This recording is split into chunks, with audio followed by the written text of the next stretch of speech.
It's your boy Supreme, Uchiha, the God, man. Listen. I think I figured it out. You know what I'm saying? Gojo versus Sukuna. I know the outcome. There's only two possible outcomes, narratively speaking, that I think will make sense. Okay, let me explain. Right? Just narratively. Again, this is my own quote-unquote headcanon mixed in, obviously, with what we've been reading and the story that we've been given. You know what I'm saying? So take it how you want. But at least hear me out. It's a you know, if you got that Sukuna Gojo level curse energy, you know what I'm saying? If you that type of sorcerer or curse spirit, if you that high level top tier dude, then you're gonna smash that subscribe button. Only them peons and weebs and low tiers, you know what I'm saying? They the only ones that don't subscribe to Supreme or Uchiha, because I am the Supreme of courses, you know what I'm saying? And of goddamn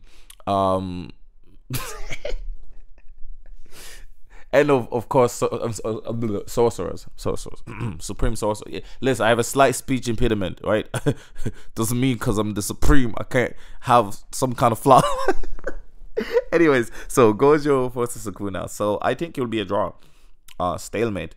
Narratively speaking, I think that makes the most sense, because if Gojo wins, Kenjaku is not going to win. Now actually, Gojo winning has more options for the story than Gojo losing. Let me explain. So Sukuna wins. There is no chance any of these boys are touching him, bro. Like, these guys instantly heal, like immediately type. As long as one survives, bro, the other is healing, bro. You know what I'm saying? And if that's the case, bro, I just don't really know what the other guy is supposed to do. Like, you know what I'm saying? Like, ain't no way Yuta, Hakari, Maki, Yuji, all of them combined is not touching Sukuna, bro. Like, we seen the levels here. Like, it's just these guys are in a completely different universe. Like, you know what I'm saying?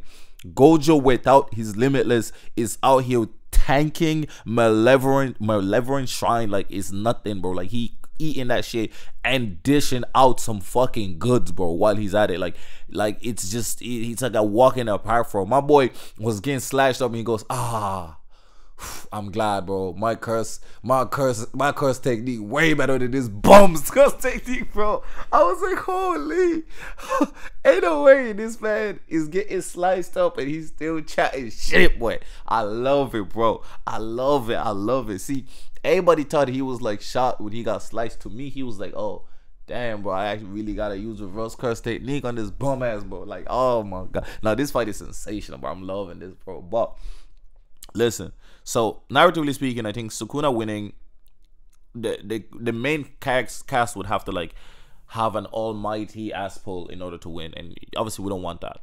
And Gege normally doesn't do ass pulls, right? He normally has his things grounded. Apart from Maki's third power up, that was such bullshit.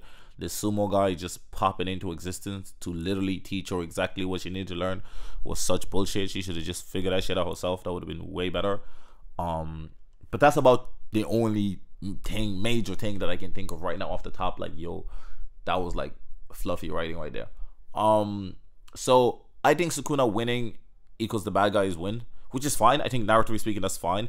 But I just don't think it's going to be that obvious, because I think the problem with Sukuna winning is we know the bad guys are going to win, and I don't think Gege is that type of writer. He's kind of ambiguous, right? So I think the best outcome to keep that ambiguity is to have both Gojo and Sukuna die, or maybe have a soul clash and like, because if technically these two guys can't die or whatever, maybe they have like they both turn into curse objects. Maybe they both are imprisoned. You know, maybe Gojo imprisons the two of them and they just infinitely fight forever in that prison box. You know, whatever it is, right? And maybe at the very end of the manga, one of them pops out. You know what I'm saying? And that's where it ends. That would be amazing, right? Imagine Gojo and Sukuna put themselves in a box and they fighting. And for days and days and days, while the guys are, you know, trying to stop all the curse spirits and enemies, and let's say they do it, they finally defeat Kenjaku and Kenjaku's monster or whatever he creates with Tengen, finally do that, and then Sukuna just hops out the box like, whew, that shit was way too hard, man. God damn, that Gojo boy can fight, boy. That dude really got fucking, you know what I'm saying? That boy was whipping out all type of shit, boy. He was cooking for real, bro. damn, I gotta put respect on your sensei, bro. I'm not gonna lie to you, bro. Like, your sensei was really out there, bro. He had me in that beat for like 20 days straight, bro. Like, I was fighting that one. Man, he felt like infinity, to be honest. We could have been there for 2,000 years, bro. Like, we was fighting, bro. You know what I'm saying? I almost ran out of curse energy. That's how close he was, you know what I'm saying? If I didn't gouge out those bummy ass eyes of his, bro, I might have died, bro. No cap, bro. Shit, bro. I gotta respect that man Gojo, bro. I gotta respect that man Gojo. I don't feel, you know what I'm saying? Y'all better put some respect on your sensei's name. But the problem about your sensei is your bum ass peons can't even step on his fucking shadow, bro, let alone his shoes, bro. Like, y'all bums, bro, and then he just murks them or some shit. I don't know. It just ends there ambiguously, like, oh shit, these kids are screwed type shit. You know what I'm saying? That could be a beautiful ending.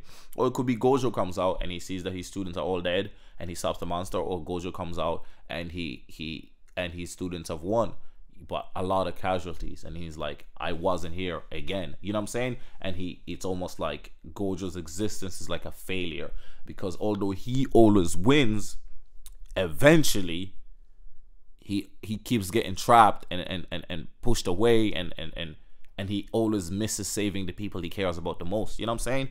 I think that would be a beautiful way of doing it as well. So there's several ways you can do that with them out of the picture. I think them in the picture creates much more narrative headaches. Now, we know Gege hates Gojo, bro. You know what I'm saying? He hates Gojo, bro. He does not like Gojo, bro. You know what I'm saying? He did what I did for my story. I created a ceiling character. And now, my narrative structure was around that limit character, right? And I have the role to be sparing, a sparing role. I have 3 different planets, so they can't be at everything, right?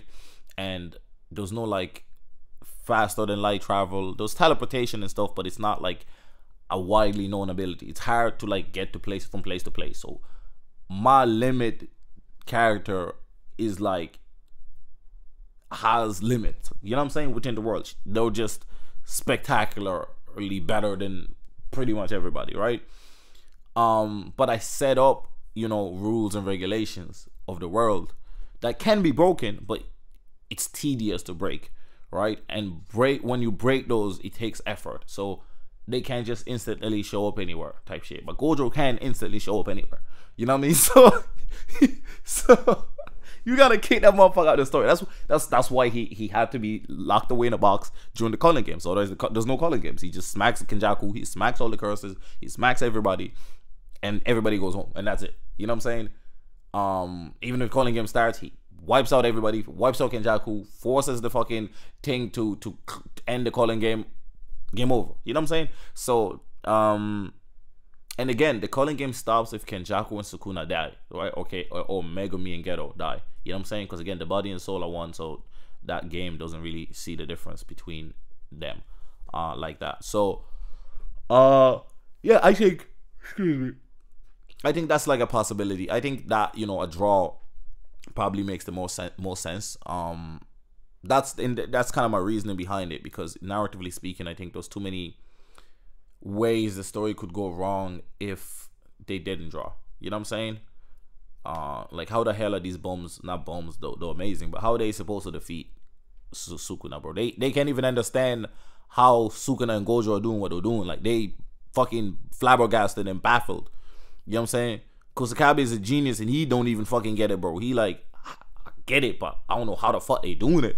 You know what I'm saying? I get the gist of this shit, but how are they even like, how are they applying this, like, for real? Like, how are these guys just like, what? You know what I'm saying? This man using reverse curse energy on his body and on his burnt out curse tech. What? He's fighting the strongest sorcerer in history in that said sorcerer's domain, making them at 120%, getting slashed up by show hits, and he is the one standing. Wait, what? What is going on? You know what I'm saying? So this fight is absolutely bonkers. This fight is absolutely insane. So yeah, I think that's probably what's going to happen. I think they're going to somehow both get imprisoned, maybe by Kenjaku. Maybe Kenjaku pulls up and does an Uno reversal on Gojo and Sukuna, you know what I'm saying, and traps them both together. Or maybe he just begins Tengen's merger once he thinks one of them is going to win.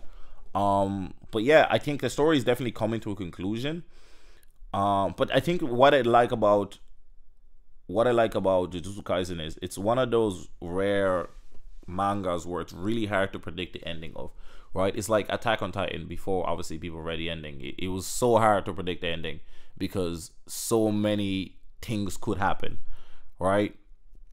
And I think it's the same with I think Jujutsu Kaisen is even harder to predict the ending. I think because of how Nobara just kind of pieced out, bro, and never came back type shit. You know what I'm saying? And Megumi is now just a shadow type shit. You know what I mean? So, and there's a lot of foreshadowing for a lot of different shit that we still ain't get yet. Like, so there's so much that we still haven't gotten. So, I think I think a draw is probably ultimately the safest option for Gege. Because again, either Gojo or Sukuna winning basically showcases that the other side wins without any major aspals. I think, you know, them two drawing takes them out of the picture. And I know people are like, oh, but like, you know, Yuji is supposed to fight Sukuna, but he's not. That's never been a thing, right? Yuji just wants to save Megumi, right? But the person he needs to fight is Kenjaku, narratively, right? And so does Yuta, right? Both of them, their narrative is Kenjaku. Mainly Yuji, because Yuta just wants to do it to protect Gojo, right? So I reckon that cursed spirit thing comes out that he creates with Tengen. Yuta, Maki, and Hakari fight that, and that's stronger than Kenjaku. Kenjaku fights Yuji, right? And then Gojo and Sukuna. Those are, I think, are the three things that make the most sense. Because then you have the reason for the heavy hitters, that whatever Kenjaku builds up. You have Yuji's, you know, narrative ending with dealing with Kenjaku and finding out the truth, and you know, him doing that, and then soul swapping with Sukuna. So again, that's where the prison ram thing, the draw will come in, but I think it'll be a temporary stalemate, and Gojo will kind of have to win, to be honest, for Megumi to get saved. But Megumi doesn't have to get saved, right? Because Yuji can fail. Like, you know, it could still be a tragic ending. You know what I'm saying? So there's a lot of different ways it could go. But I think those are the three key battles. I think those are the three final battles. I think Gojo Sukuna is the first and probably the most important, because the winner of this decides the winning side. So I think a draw then keeps us wondering what's going on. And then you have the I think Yuji versus Kenjaku, right? I think all of them will show up with like Maki and all of that, but I think the monster will already be built. And you know, Yuta and them having like better awareness than Yuji will be like, okay, we gotta deal with that core spirit. Yuji, you have to take care of Kenjaku here. Mei and them, you guys support him. And I think that's how that fight goes. And yeah, I think they'll find out a way to soul swap at some point, maybe to save Megumi. But I don't think Megumi is gonna get saved, because just looking at what happened to Nobara, I just don't see, Megumi getting saved. Now, if you have a Megumi getting saved option, then Sukuna technically has to lose against Gojo for that to happen. But I don't think that will happen because of the 10 shadows for shadowing, and I think that's where the two of them will stalemate and draw and die because of that. And I know he got that fucking ball gift thing that he received from what's her name, but I don't really see Sukuna getting so desperate to use that. You know what I'm saying? I think again, him even using 10 shadows would already be admitting defeat, but he's probably gonna have to, because he wanted the body for a reason, so he's taking it. The gift was given to him. He might try that shit as well, and maybe that's what creates the stalemate. No idea. So I think I think that's the beauty of it. I'm excited for it because I really can't really guess where we're going with the story, and I think that's good, because you know, it puts me on the edge of my seat. Like, you know, when people were like scared if Gojo died last chapter, like, that's beautiful because it puts you on the edge of your seat. You're like, whoa, shit, did he Cleve? Oh shit, he got and boom, in this chapter he's like, huh, do you know who I am, boy? You know who I am? Will he lose? It's freaking Gojo. Come on, bro, the GOAT, man. Anyways, been your boy Supreme Chair the God. What you guys think? Comment down your thoughts below. It's been your boy Supremacy the God. Hey.